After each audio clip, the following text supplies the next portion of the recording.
Hello and welcome to another episode of Double D's Fantasy Football Podcast. I'm Davis Holland and I'm here with my dad, Dave Holland, and we're back with another episode of our show. And we have a lot to get you through today, so we're trying to go quick and again, nice and speedy action with a lot of good info. And I'm here again with my dad, Dave. How you doing today? I'm doing great. It's good to be talking to you and talking about one of our favorite things, fantasy football. That's right. And we're going to get right into it here. I think we should just jump into the waiver claims since we're now this far into the season with week 5. And there's some pretty good shifts around. I think last week was a very heavy waiver week as well. So there's a few of these guys left. We're definitely hunting them down. Who are you looking after? Well, yeah, hopefully everybody's been using their waiver wire to help their team improve. It's, as we've mentioned many times, the best way to improve your team and try to make some changes as the year goes on. If something's not working, try something new. Last week, the big issue was that backfield for the Cardinals. I'm sure most of you went back and forth on trying to pick up one of the running backs after Benson got hurt. Hopefully you didn't spend too much fab or a high draft pick getting Trey Benson like we did. We picked him up in 2 of our leagues. And as a result, we lost out on some money and definitely did not work out for us. But we did spend a lot of time trying to make the right call. It looked like Michael Carter was the one that stepped up for them. He had a decent week. He seemed to be the first and second down back for them. So we'll see what happens going forward. Yeah, the DeMarcado fumbled too at the end in the end zone. And that was devastating to that man's opportunity too. And he was limited on touches. Michael Carter certainly dominated that whole situation. So I guess if he's available, definitely go and grab him. I think an analogous situation too is the Chargers situation with Hampton going down with an injury, opening up the options for that backfield. But I don't know. Where are you at on that one? Well, the good news this week was there weren't quite as many injuries as we've had the last couple of weeks. I know most of you guys have had a lot of issues with guys going down and trying to find replacements. Once again, that's the big reason where we need to use the waiver wire. I'll be honest with you, I'm not real sure about this backfield in San Diego at this point. Los Angeles. They're not the San Diego Chargers. They're the Los Angeles Chargers. But they have 2 guys, Hassan Haskins and Kamani Vidal, that look like they're going to vie for that spot. We'll have to wait to see how it pans out. Probably isn't a bad idea if you have the space to get one of those guys on your roster, but it's a very cloudy situation right now. And I think if you have the roster spot to get after maybe getting a couple of them, because coaches are working out their situation. And I think we saw that with the Cardinals. And how it sort of panned out with Michael Carter coming out of having 1 touch in the entire season to all of a sudden leading the backfield there, or at least for the last week, and who knows for this coming. But as far as the Chargers situation, and generally too with these very, very, nebulous injury, new players coming onto the scene situations, the coaches are figuring it out too. So I think it's worthwhile if you have the roster spot to grab maybe 1 or 2, and one works out, then you're still golden and you're betting with your chances there. And especially the waiver is thin, this week. So getting a couple of those guys might be a good idea. Right. It's always thin at running back. That's the hardest thing to pick up throughout the year. So you got to take some chances as you go. The Chargers backfield, we really thought that was going to be a run-heavy team this year. It's been kind of surprising, though, because their passing game has really been their strong point. I know that one of the teams that throws the most in the league, they've got 3 receivers that are all startable in fantasy football, and Justin Herbert's been finding them. So we'll see what happens with that backfield. In my view, I think that it's going to help the receivers. I think they're going to throw a little bit more, and I can see Justin Herbert running a little bit more at this point. They've been using his legs quite a bit and makes a good sense of it since he's now fully healthy. It's been great to see the Chargers offense flying as they have. Beyond that, with the running back situation, we've got a couple of other names. If you're fortunate, to have a deep waiver or many options with maybe a few smaller league. But we've got, Rico Dowdle, who went absolutely off, and it looks like he's going to be stepping up to a starting role this coming week. And then Kendre Miller is an interesting option. Yeah, getting back to Dowdle for a second, we almost picked him up last week. I didn't because I figured he was going to be probably a 1-week deal, but he really blew up, and I'm not sure what Chuba Hubbard's situation is. So we'll see, and if you've got him or can get him and you need a running back this week, he would be a great pickup. Another one is Rachaad White. He's rostered in most leagues. We were fortunate enough he was available in one of our leagues this last week, and we added him, and he was a huge asset for us. I agree with Kendra Miller, though, Davis. I think that he is a very talented player, and right now it looks like the Saints are thinking about maybe making some roster changes before the end of the year and doing a little rebuilding, which could mean there's a lot of talk out there about maybe Alvin Kamara getting moved to another team, which I think would be good for Alvin Kamara, and it would obviously be good for Kendra Miller. So if you've got a spot, he's a good one. Tyler Algier is another one. That's Bijan's backup, and if anything happened in that situation, Tyler Algier would be an RB1. Yeah, he's a talented player, and they give him those opportunities. And seeing him step into a larger role, he would be definitely fantasy relevant, to say the least.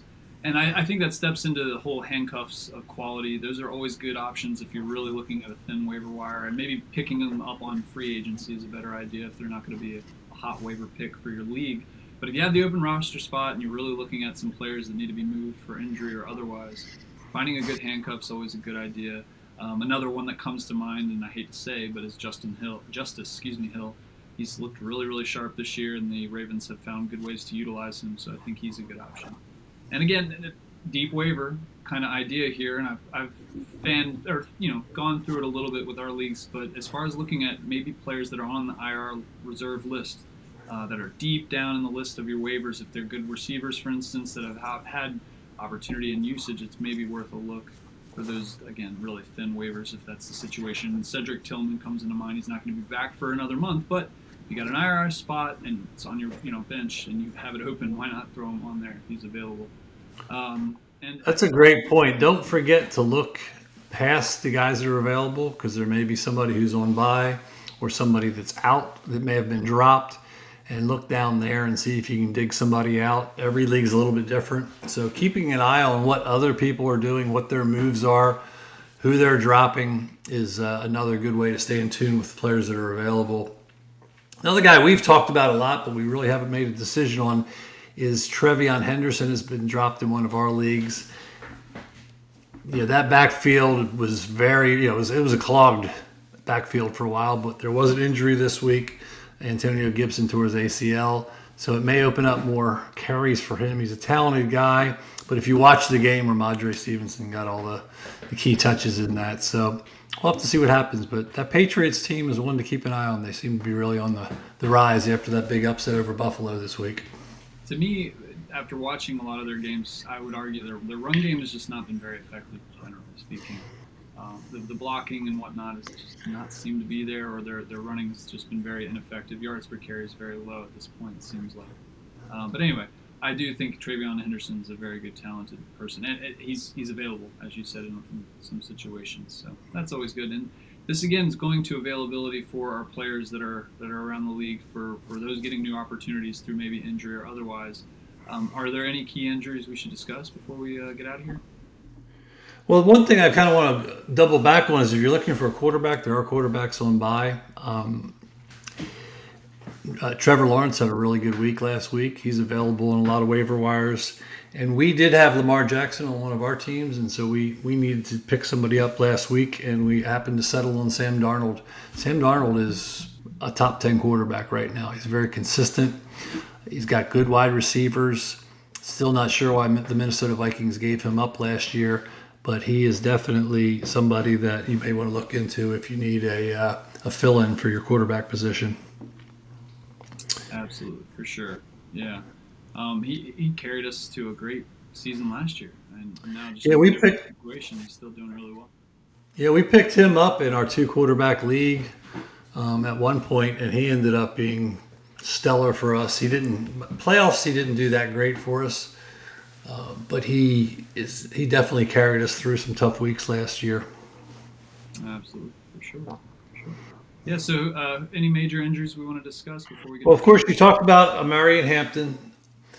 That's a tough one for the owners for the Chargers. He was having a great season. He just seemed to be blossoming, coming into his own. So hopefully his ankle injury isn't real bad. It looks like he's going to be out for at least 4 weeks now that he's been placed on IR.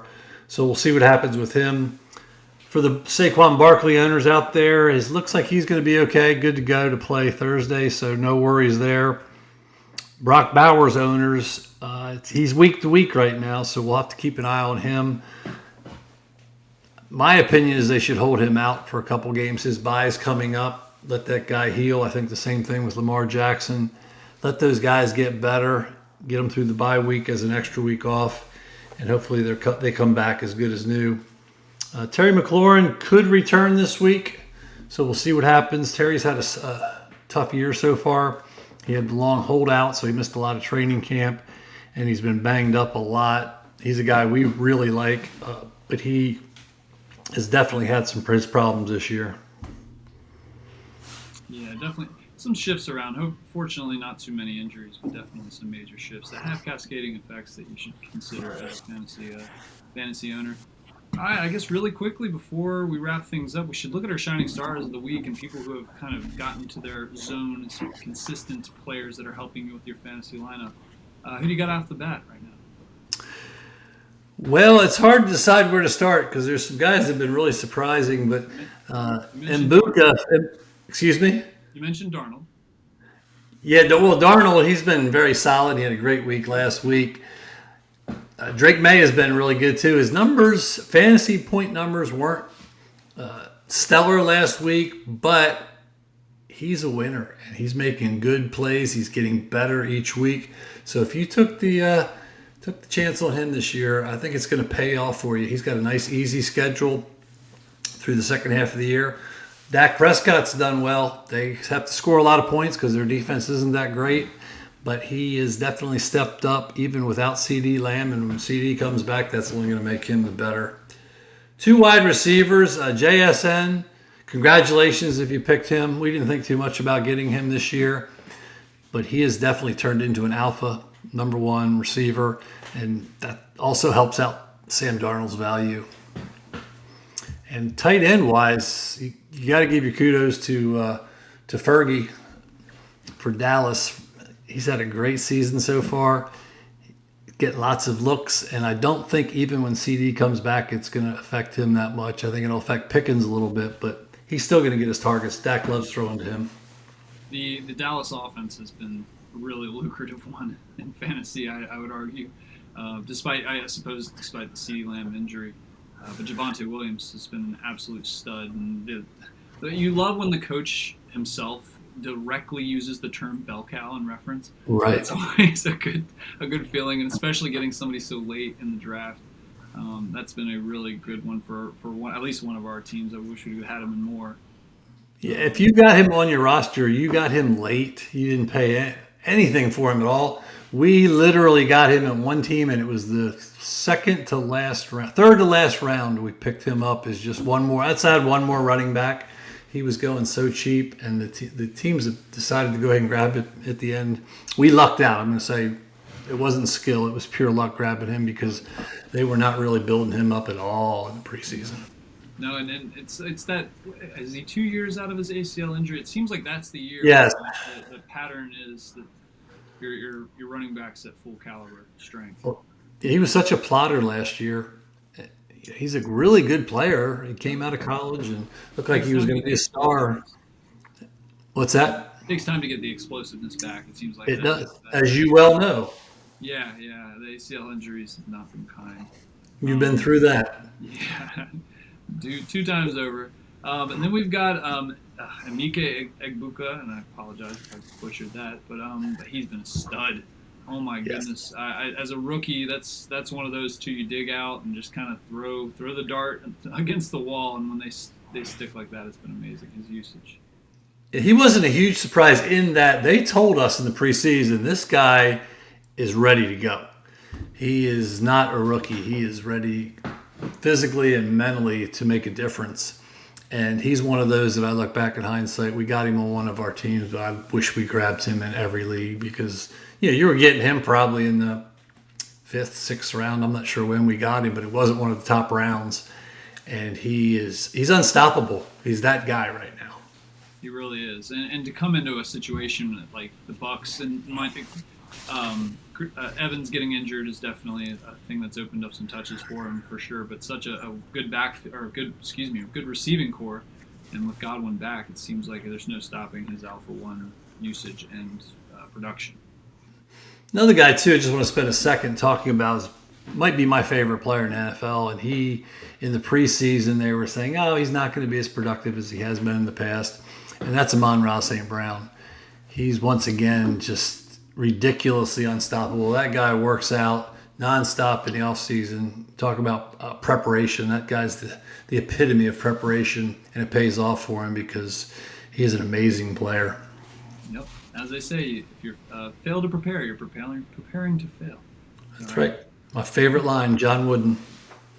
So running backs. Why don't you talk about Bill? Because you were on the Bill bandwagon in the preseason like nobody's business. Bill bandwagon was I'm stoked. I mean, I'm not too surprised. Well, no, actually, that's not true. The Chris Rodriguez usage last week shook me a little bit, and I definitely was leaning off the Bill bandwagon, unfortunately, but definitely got rectified this week. I think we've said this on a couple of our shows that he's getting closer and closer to startable. I think it might be time. We may have to slide him into our starting lineup. I think you're right. And maybe with all these injuries, you're similar to our situation where you don't have too many other options. Right. He's still a comfortable risk at this point. He did great, and he seems like just a great personality of professionalism for the NFL, and I think he's willing to work for it, which is an attribute that's unfortunately not as common as it should be. And I'm just going to go out on a limb here and tell our listeners don't give up on Derrick Henry. I think Derrick Henry is going to pay off for us in a few weeks. Their schedule gets a little bit easier. Lamar will be back, and they're going to have to really dig themselves out of a hole if they want to make the playoffs this year. But on the flip side of that, we're debating whether to start him or Rachaad White on one of our teams. So it's not a really good situation right now, but I think in the long run that one's going to. It's not like he got bad all of a sudden, or if he got old all of a sudden. It's none of those things.